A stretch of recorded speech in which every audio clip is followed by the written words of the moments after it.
to the unsupervised learning, it is divided into two major parts. So we are coming to the unsupervised learning.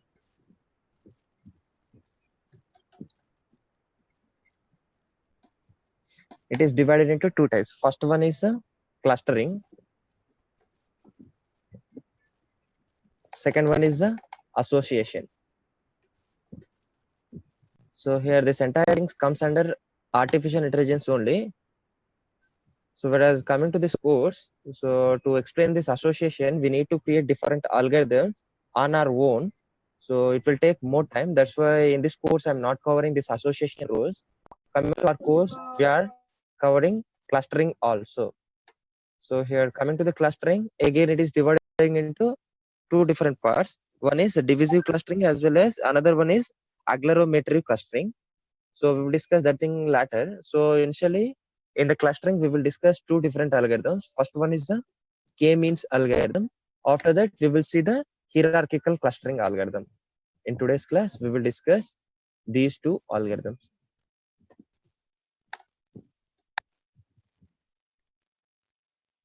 So again, coming to the hierarchical clustering, we can do this hierarchical clustering in two ways.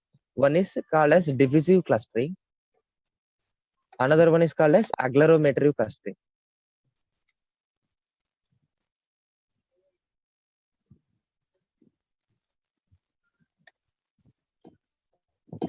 Here in this class, we are going to discuss hierarchical clustering with agglomerative approach.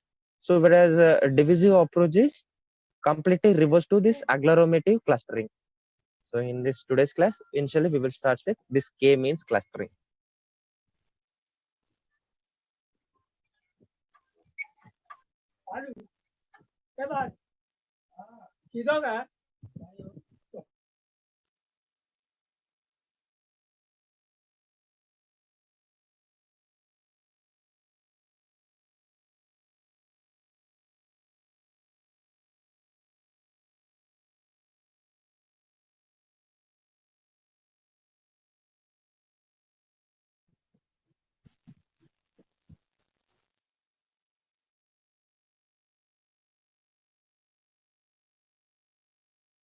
Hello and welcome back to the course on machine learning. And in this section, we're talking about the k-means clustering algorithm. And in this tutorial, we're going to talk about the intuition behind k-means. So k-means is an algorithm that allows you to cluster your data. And as we'll see, it's a very convenient tool for discovering categories or groups in your dataset that you wouldn't have otherwise thought of yourself. And in this section, or in this specific tutorial, we'll learn how to understand k-means on an intuitive level, and we'll see an example of how it works. So let's dive straight into it. Let's make this topic, this complex topic, simple. All right, so here we've got a scatter plot. And how does this scatter plot come to be? Well, let's imagine that we've got two variables in our data set, and we decided to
plot those two variables on the x and y axis. So here we go, that's one variable, that's the other one, and this is how our observations are configured according to these two variables. So the question here is, can we identify certain groups among our variables, and how would we go about doing it? Can we maybe identify this as one group, and this is a second group, or maybe this is one group, the second, or maybe there's 4 groups or 5 groups, maybe there's 3 groups. How do we identify the number of groups? How do we identify the groups themselves? So what the k-means does for you is it takes out the complexity from this decision-making process and allows you to very easily identify those clusters. Are actually called clusters of data points in your data set. So there we go. In this case, we have 3 clusters. And of course, this is a very simplified example. We only have 2. Remember this thing, it is an unsupervised learning problem. Here we have inputs only. We don't have output in the data set. So here, based on the different patterns, based on the similarities, we need to categorize the data. So here, whatever the objects belong to specific category, that is called as cluster. So here, cluster is nothing but one specific category. So coming to your Google Photos also, we are doing same thing. So if you upload one image in your mobile, for that image, if you give your name, so here, whatever the features, whatever the image you upload for the next time, so whatever the features matched with that specific image, that will goes to that specific folder. That means that goes to that specific cluster. So here, coming to unsupervised learning, we have input data only. There we don't have output data. So based on the patterns only, we need to categorize the samples. That is called as clustering. So initially, we are doing this clustering by using k-means algorithm. So here, how to implement this thing, we will discuss in this video. Dimensions here, so 2 variables. K-means can work with a multi-dimensional object, so it can work with 3, 4, 5, 10 dimensions. This example is just for illustrational purposes so that we can visually see what's going on, but in reality they can be as many as 10, 100, any number of variables, and K-means will do that complex calculation for you. So it's an algorithm designed to find these clusters for you. And today we're going to find out a bit more on how the K-means algorithm works. So what is the step-by-step process? This is my favorite part. We're going to break it down to such a simple step-by-step process that it'll be extremely intuitive and simple to understand. All right, so step 1 for the k-means algorithm is to choose the number of clusters k. And we'll talk more about how to select the optimal number of clusters further down in this section of the course. But for now, let's imagine that we've agreed on a number of clusters for a certain challenge. And let's say we've agreed that there's 3 clusters, or there's 5 clusters, or 2 clusters. And once you've done that, then you proceed to step 2, which is to select at random k points, which will be the centroids of your clusters. And not necessarily these points have to be from your dataset. So as you saw, we had a scatter plot. You could select any points on that scatter plot. They don't have to be part of the observations that are plotted on the scatter plot. They can be any random x and y values on your scatter plot, as long as you just select a certain number of centroids that are going to equate to the number of clusters that you have decided upon. Again, we'll see this in practice just now. Then you move on to step 3, where you assign each data point to the closest centroid. And that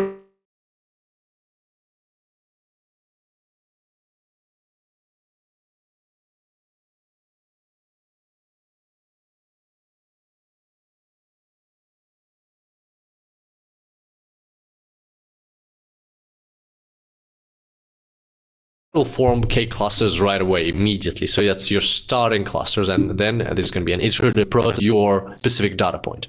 And then that's where that data point will be assigned to. And closest is a kind of a vague term here, because what kind of distance are you measuring it by? Is it Euclidean distance? Is it some other sort of distance? That can be better defined in your business challenge, but for the purposes of these tutorials, we're going to talk about Euclidean distances. And so that's basically geometrical distances in simple terms. All right, step 4, where you proceed to after step 3, is to compute and place the new centroid of each cluster. And we'll see how that's done just now. So once you've found your clusters, you recalculate the centroids. Again, it's going to be much easier to understand when we look at an example. Then in step 5, you reassign each data point to the new closest centroid. So basically you perform step 3 again, but we'll just call it step 5 here. And then if any reassignment took place, you repeat step 4. So it becomes an iterative process of step 4, step 5. Compute and place the new centroid of each cluster based on Euclidean distance measure. So here, based on the Euclidean distance measure only, we can modify the cluster location. By taking mean of all the samples only, we need to take this thing. In this video, he did not mention that thing. First point is we need to choose number of clusters. So that is also a little bit difficult thing. For that purpose, in the upcoming videos, we are discussing that thing by using elbow method. So as I already told you, while discussing k-mean algorithm, we will discuss elbow method while discussing k-means algorithm. So to find the optimum k value, we have elbow method. We will discuss that thing in the upcoming video. So here first point is we need to choose number of clusters. After that, we need to take centroids for each and every clusters. We need to place those centroids at the random locations. After that, whatever the points belong to the specific category, we need to keep that thing as a specific cluster. After that, we need to reassign the centroid. Yeah, we will discuss that thing. Yeah, he will explain you clearly that thing.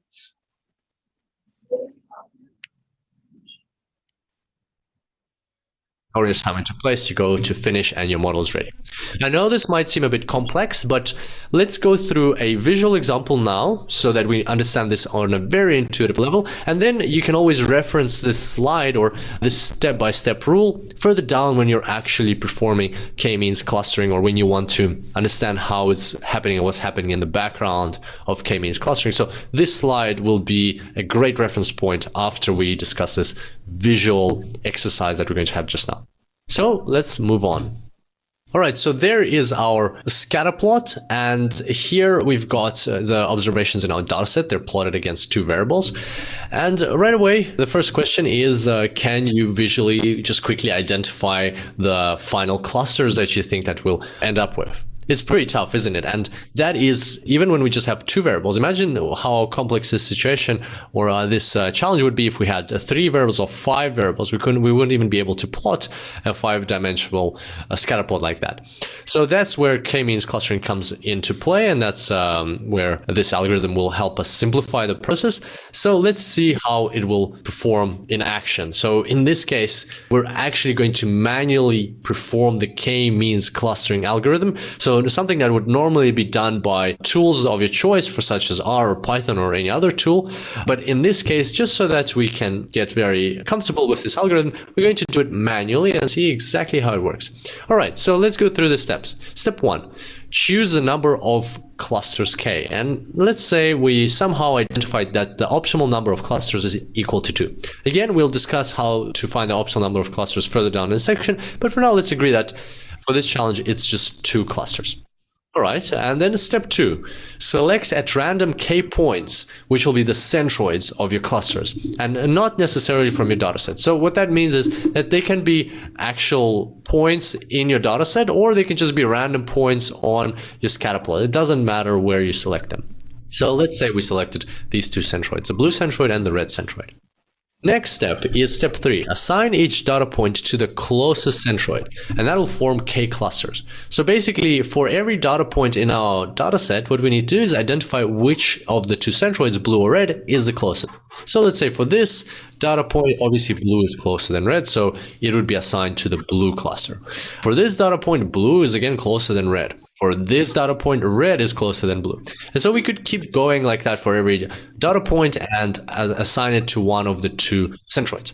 But we're going to use a quick hack here. We're going to use something that we learned from geometry. So what we're going to do is we're going to just connect these 2 centroids with a line like that. And then we'll find the center of the line, which is over here, and we'll put a perpendicular line exactly through that center like that. And so from geometry, we know from high school geometry, or maybe at university, or even if you didn't have geometry, it's a very straightforward concept that any point on this green line is equidistant from the blue and the red. So if I take this point, it will be the same distance to the blue centroid and to the red centroid. If I take this point, it will be same distance to blue and the red. So this whole line is equidistant to the blue and the red. And that's how we constructed it.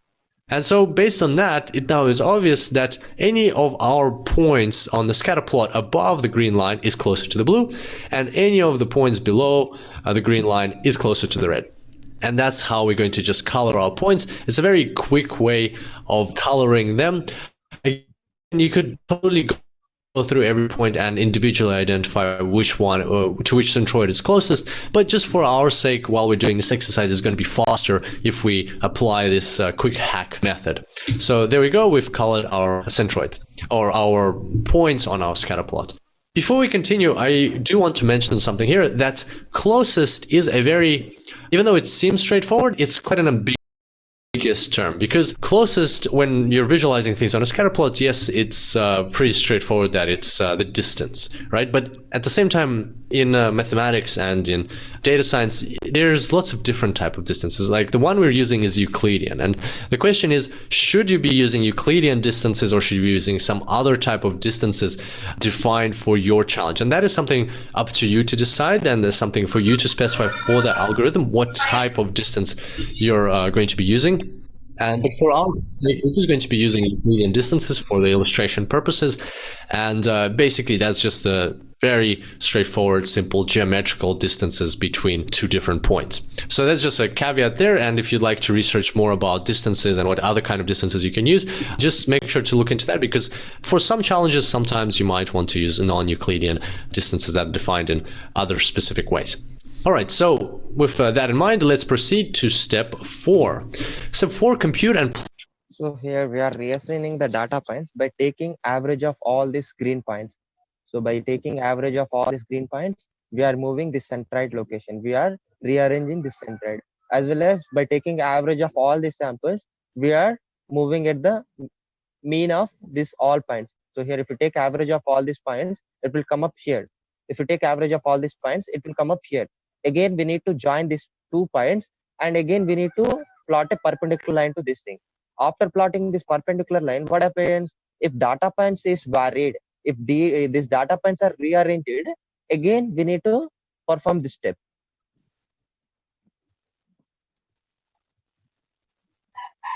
Place the new centroid of each cluster. So basically, right now we've got the new points, all the blue ones excluding the centroid itself, and all the red ones excluding the centroid itself.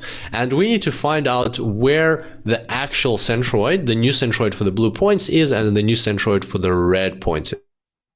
And the way to think about it is, imagine that the centroids themselves, they are weightless, but these other points, they have a certain weight, say, let's say 1 kilo each.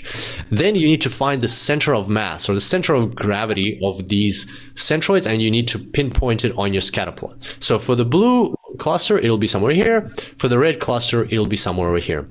And the way to think about it on a 2-dimensional scatter plot, you kind of like can just visually see where it is, or you can just look at the x, let's say the y coordinates for all of the blue points, and find the center of gravity for the y coordinates, which will be somewhere here, and then do the same thing for the x coordinates, find the center of gravity, which, or like the average of the x coordinates, which will be over here. So that's how you get your new centroid for the red and blue clusters. And so we just move our centroids into them. Next, you perform step 5. So reassign each data point to the new closest centroid. And if any reassignment took place, then go back to step 4. Otherwise, you may finish your algorithm, meaning that it has converged. So let's do that. Let's see how now the data points will reassign to the new centroids. So if we put our line through the scatter plot, you'll see that there is 1 point, or no, there's actually 3 points. This point is closer to the blue than to the red, and these 2 points are actually closer to the red than to the blue. So now we will recolor them. There we go. So now we've got a new clustering, and some reassignment did take place. So we're going to proceed back to step 4. So we're going back to step 4, compute and place the new centroids for each cluster. Same thing, find the center of mass for this centroid, find the center of mass for centroid, place the centroids in those locations, and now repeat step 5. Reassign each data point to the new closest centroid. So we're going to put the line through the chart, so the equidistant line between the 2 centroids. As you can see, this point is actually now in the blue cluster rather than being in the red. Reassign that point, and what happens next is, again, we return to step 4. So if I go back here, you'll see that a reassignment did take place. So we're going back to step 4. And that's where our new clusters are going to be located, our new centroids. Move them there. Repeat step 5. As you can see, it's an iterative process, which is going to keep going like this until the algorithm converges. So there's our equidistant line. As you can see, 1 point needs to be reassigned. It gets reassigned. So now we go back to step 4, compute and place the new centroids for each cluster, move our centroids, and now reassign each data point. So repeat step 5. And as you can see, this time the equidistant line does not make any points reassigned. So as you can see, all of the points are already in their correct clusters. And that means no reassignment took place during this step, so we can proceed to completing our algorithm. This means that the algorithm has converged. So there we go. Those are our clusters and the model is ready. And so now we can just remove the centroids and the equidistant line, and there we go. That's our final result. So as you can see, that's how the k-means algorithm works. It's very, very intuitive and straightforward, just an iterative process. And if we compare it to what we had at the start, this is what we had. As you can see, it's not that obvious how the clusters would have been arranged. For instance, you might have thought that maybe this could be a cluster on its own, and this could be a cluster, or maybe this bottom part would be a cluster and this top part would be a cluster. But based on the k-means algorithm, what we got as a result is these two clusters. So the points in each cluster are not exactly very similar to each other, but this is what the k-means algorithm is suggesting. Hopefully you enjoyed this tutorial, and hopefully now we've demystified the k-means algorithm and we've broken it down into simple terms. And I look forward to seeing you in the next tutorial. Until then, enjoy machine learning. Hello, and So now we will discuss the problem caused in this k-means clustering algorithm. So here we have only one problem, that is random initialization trap. So what happens if you initialize the centroids randomly? So what is the problem? Because if you install those centroids randomly. So we will discuss that thing now.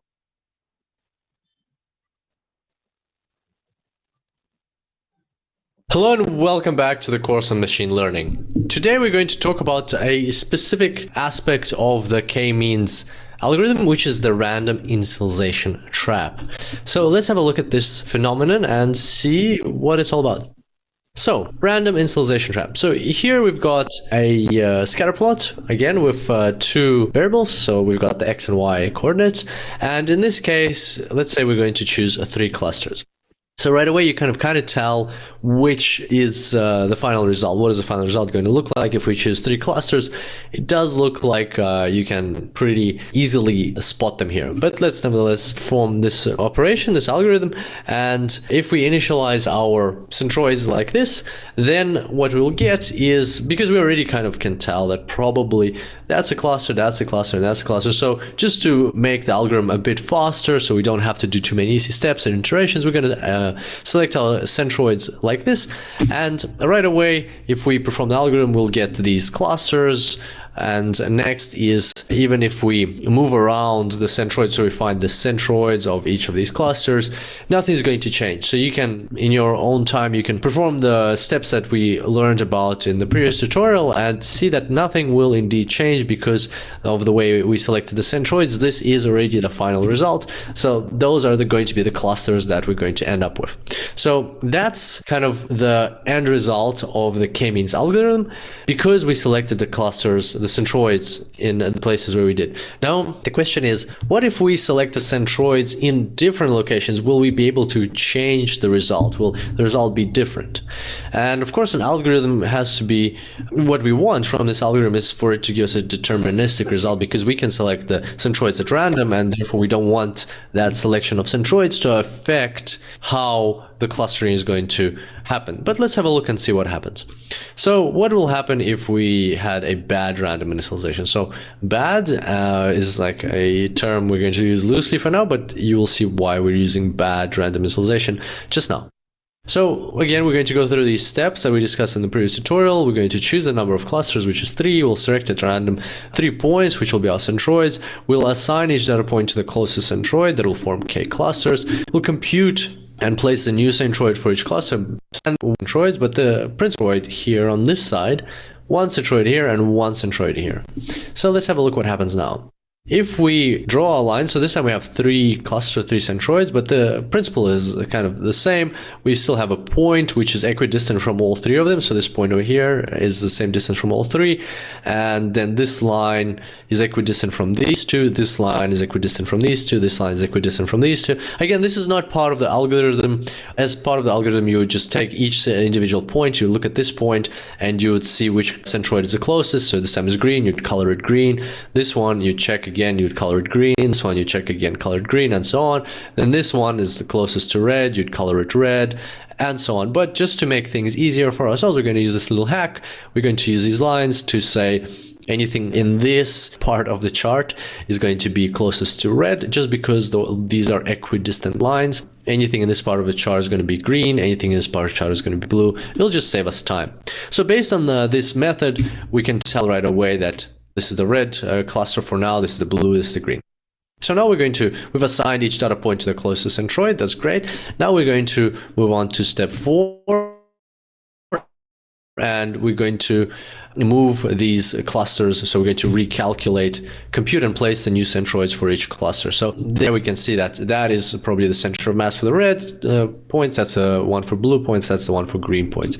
So we move our centroids to the new locations. And now we're going to perform step 5. We're going to reassign each data point to the new closest centroid. So again, we're going to use that quick hack with the lines. Let's see how the lines will look like this time. There's our new equidistant point, and these are the equidistant lines. So this time you can see that nothing will change. The red points are all already in the red corner, blue points are in the blue corner, and green points are in the green corner. So nothing is going to change. There will be no reassignment, so we don't go to step 4. We instead go to finalizing the algorithm because it has converged. So there we go. That is our model. It is ready. And as a result, we have these 3 clusters. Now, these 3 clusters are different to what we saw at the start. So let's have a look. This is what we saw at the start. We're going to call them the true 3 clusters because you can tell just from the chart, you can tell that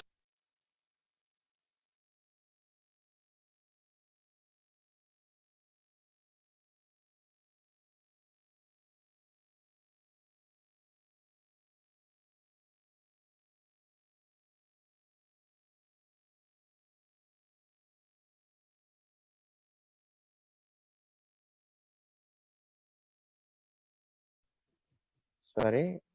Okay. So previously we got switch problem. So here, yeah, from the starting initially, we got this thing. So here it is a one cluster, and these are the 2 different clusters.